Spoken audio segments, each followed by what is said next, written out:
a sua hora. Muito bem, chegou a sua vez de galgar a gloriosa carreira do fisco. Estamos aqui no momento da sua preparação de chegada para a Cefaz Bahia. Muito bem, muito bem, muito bem. Dito isso, olá, você está com Márcio Antônio Rocha, Direito Tributário. Estamos aqui nessa nossa gloriosa reta final. Maravilha, maravilha, maravilha. Uma reta final explorando a nossa querida Fundação Carlos Chagas. Uma reta final debruçada sobre a Fundação Carlos Chagas, direito tributário, e o nosso esquema aqui vai ser, a cada aula, dois ou três assuntos específicos.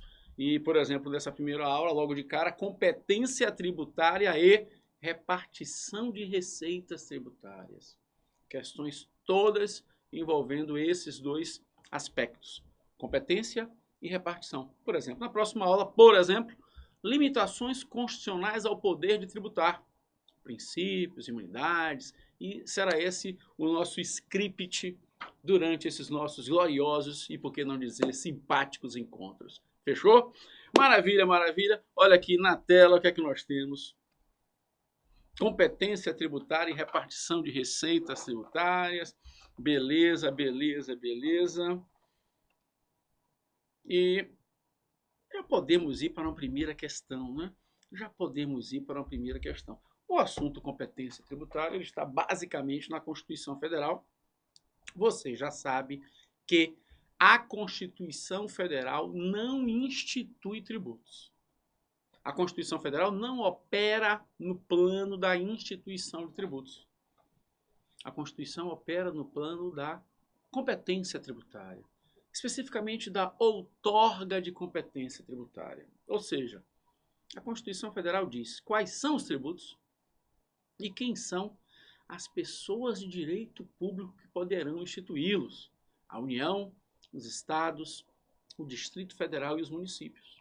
Então, em vez de a Constituição instituir, você não vai ver a Constituição instituindo tributo algum, ela diz quais são as espécies tributárias e quem é que tem a competência para instituir essas espécies tributárias. Portanto, quais são os tributos de competência da União, dos estados, do Distrito Federal e dos municípios.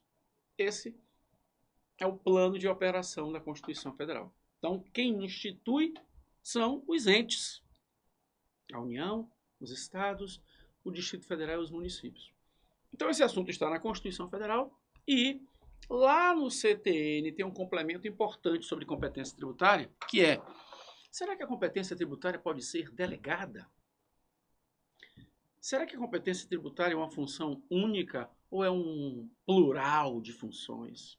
Ou é um complexo de funções?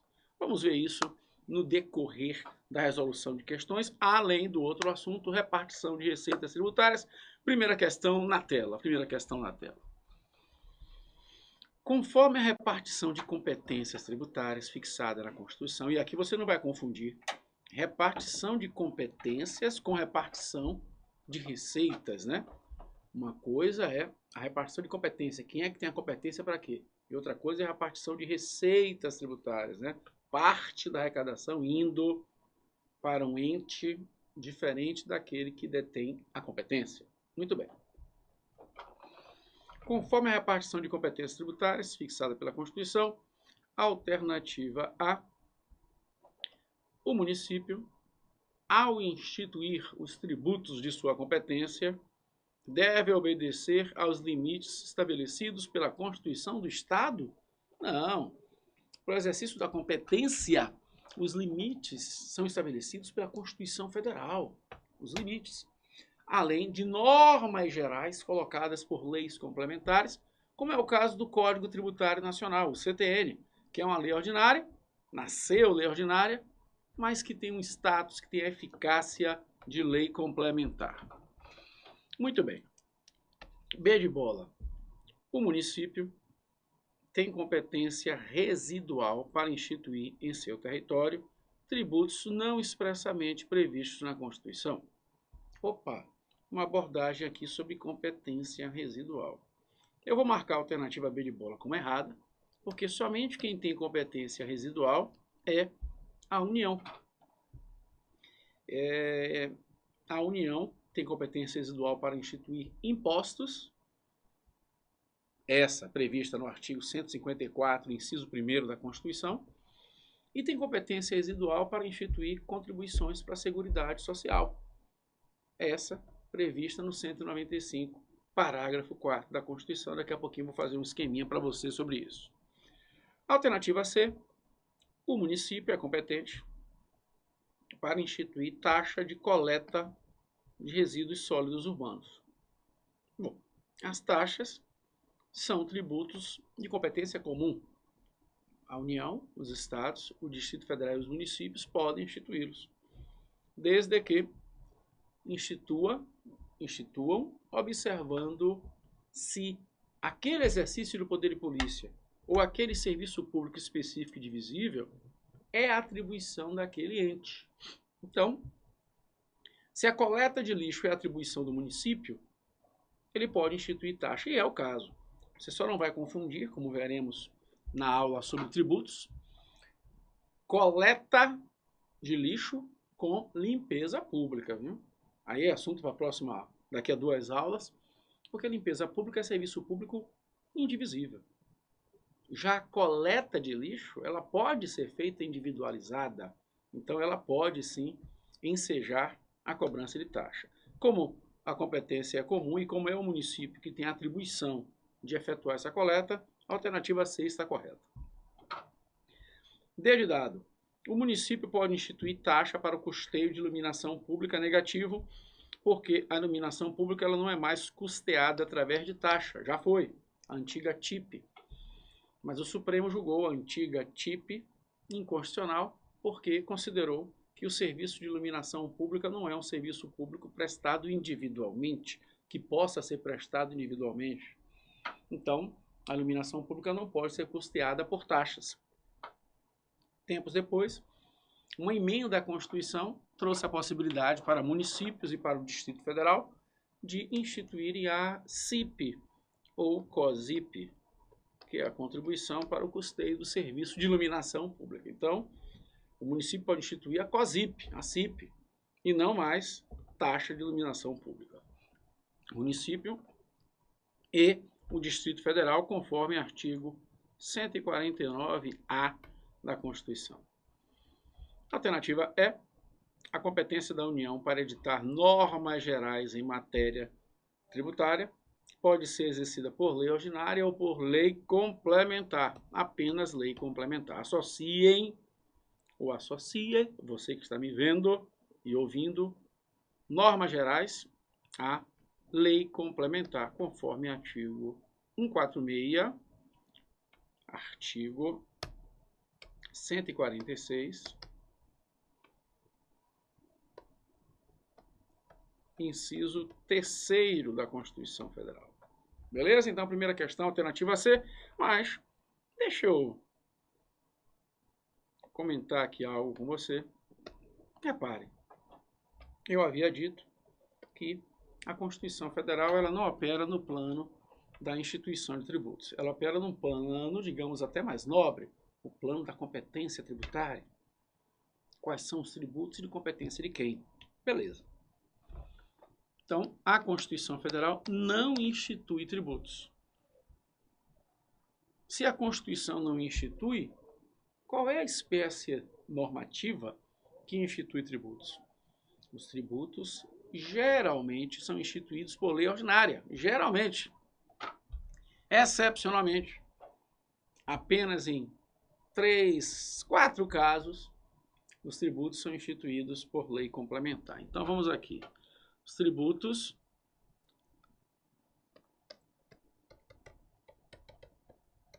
são instituídos por lei ordinária. Beleza. Agora, pela ordem da Constituição, os empréstimos compulsórios, artigo 148 da Constituição. O imposto sobre grandes fortunas, 153, inciso 7º da Constituição. Um eventual imposto residual. 154, inciso 1º. E uma eventual contribuição social residual para a Seguridade Social. Esta no 195, parágrafo 4º. Esses são os tributos cuja instituição deve ser feita por lei complementar. Preste apenas atenção nessa figurinha aqui, o imposto sobre grandes fortunas. Existe uma certa divergência na doutrina, cada vez menor doutrinariamente. Portanto, fica cada vez mais pacífica a consideração de que o imposto sobre grandes fortunas é instituído por lei complementar, mas, entretanto, contudo, se você for procurar questões de prova de várias bancas sobre isso, você vai ver que tem questões de prova que consideram que o imposto sobre grandes fortunas é instituído por lei ordinária e não por lei complementar.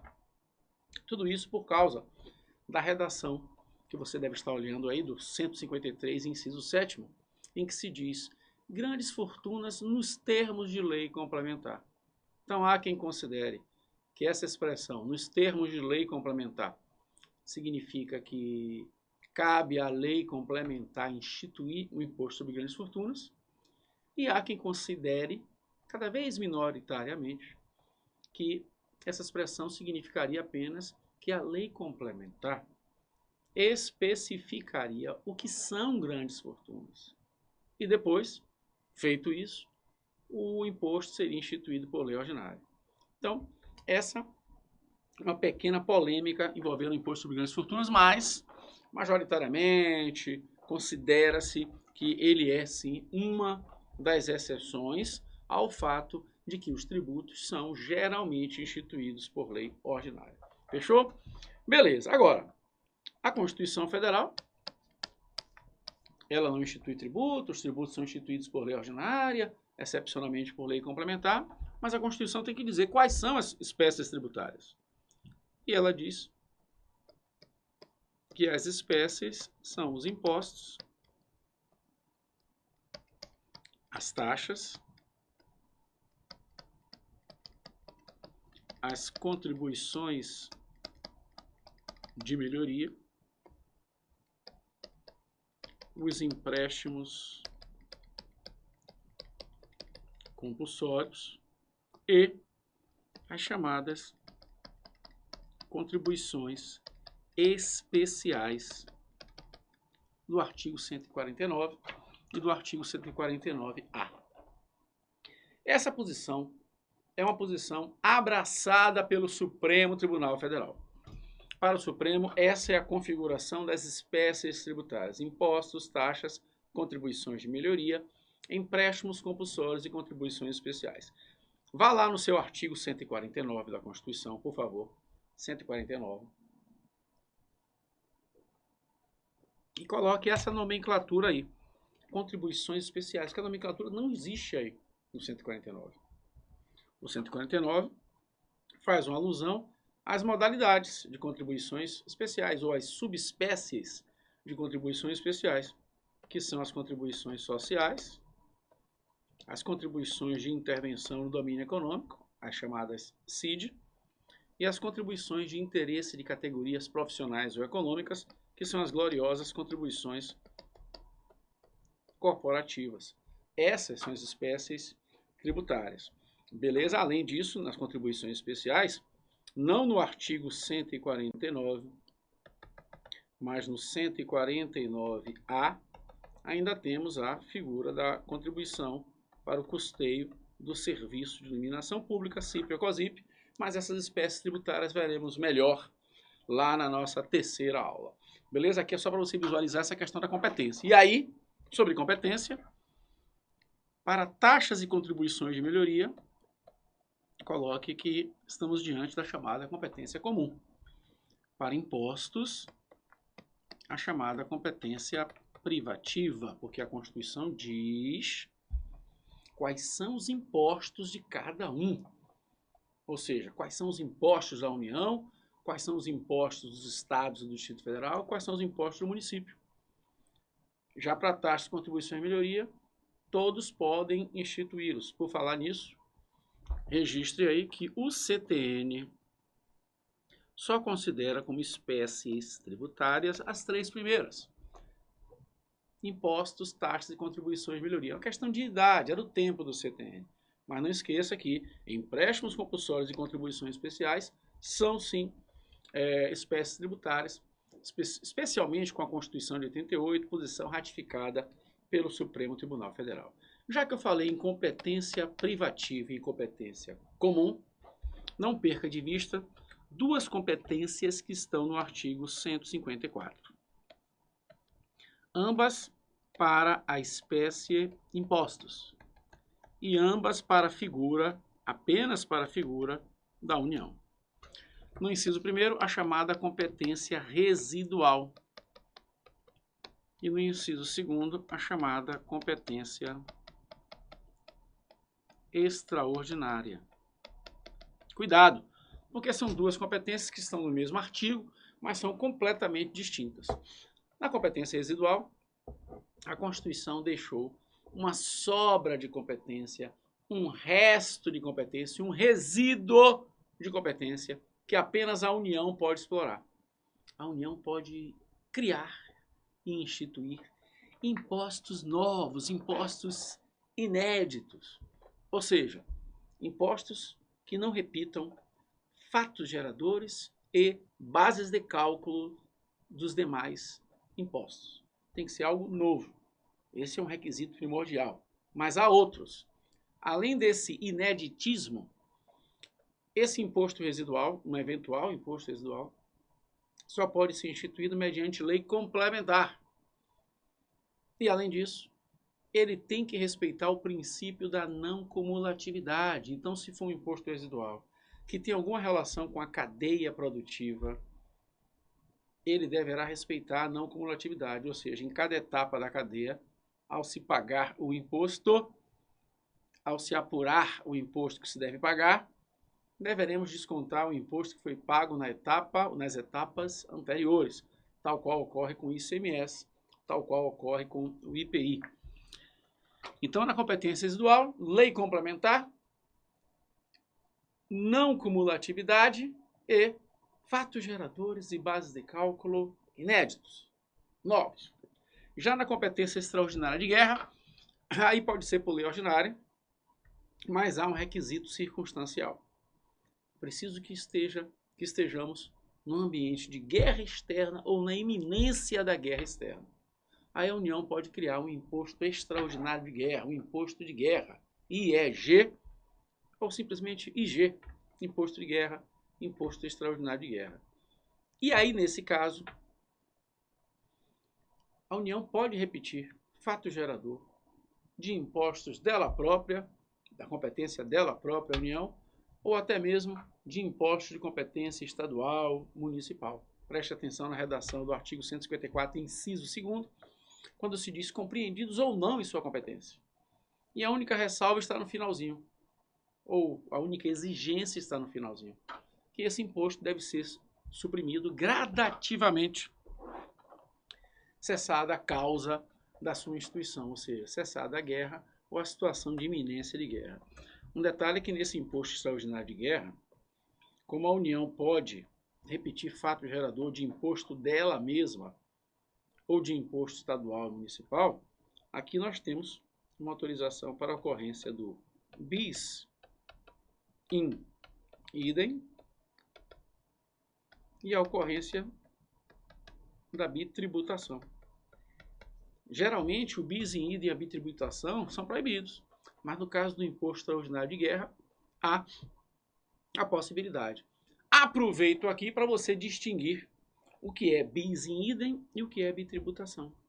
Bis in idem é quando temos duas pessoas, ou melhor, uma mesma pessoa tributando o mesmo fato gerador 2 vezes, com 2 tributos diferentes. enquanto que bitributação, aí sim, duas pessoas diferentes tributando o mesmo fato gerador. E o que é que isso tem a ver com o imposto extraordinário de guerra? Ora, como a redação do inciso 2º do artigo 154 tem lá, entre vírgulas, compreendidos ou não em sua competência, a União pode instituir, por exemplo, um IG, imposto de guerra, um IGPI ou um IGPVA. No caso do IGPI, seria bis in idem ou bitributação? No caso do IGPI, seria bis in idem, porque a própria União tributando duas vezes os produtos industrializados, uma com o IGPI e outra com o próprio IPI.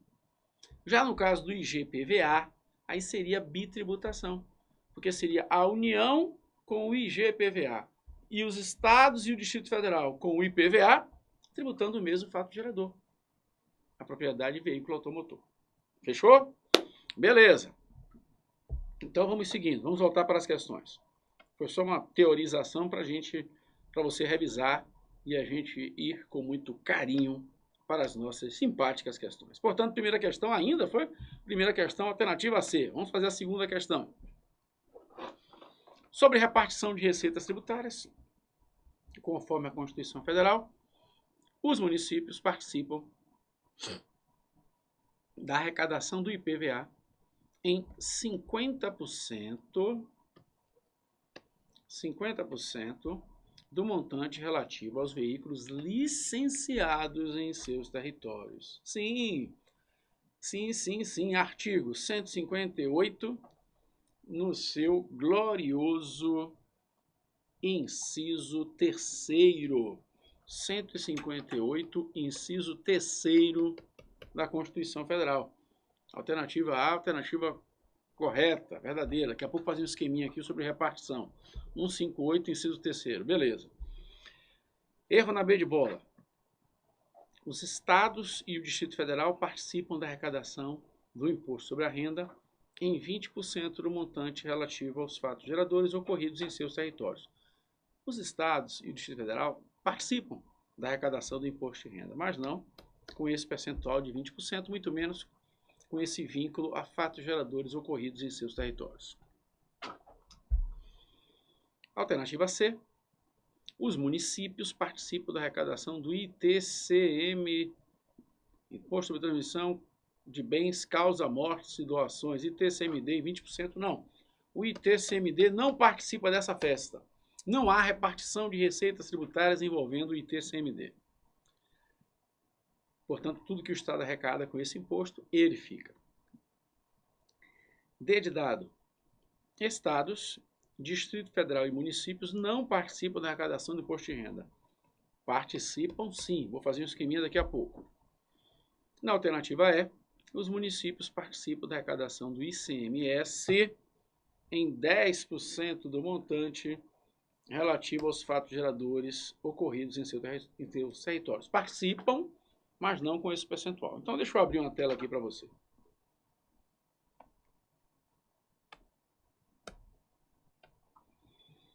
Olha aqui.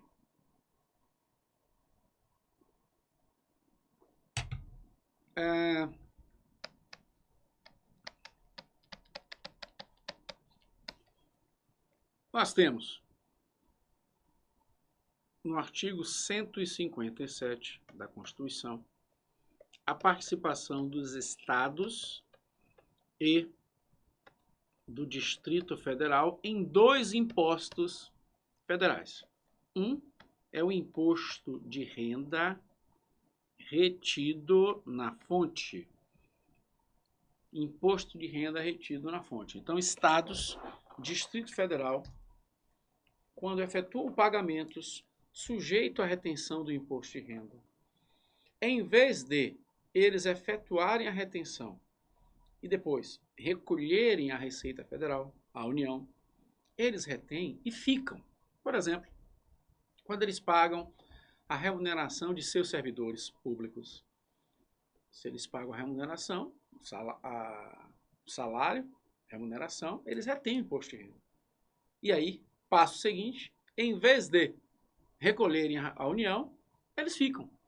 A mesma coisa ocorre com as autarquias e fundações dos estados e do Distrito Federal. Elas efetuam pagamentos sujeitos à retenção do imposto de renda, retêm o imposto de renda e entregam aos estados e ao Distrito Federal.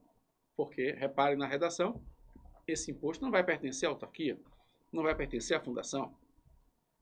A redação do artigo 157 é muito clara. Pertence ao Estado, pertence ao Distrito Federal. Fechou? Mas os estados e o Distrito Federal participam também da arrecadação de um eventual imposto residual, aquele do artigo 154, inciso 1º. Se a União instituir, os estados e o Distrito Federal ficarão com 20% dessa arrecadação. Já no artigo 158, temos a participação dos municípios em 4 impostos. Primeiro, 2 impostos federais. Segundo, 2 impostos estaduais.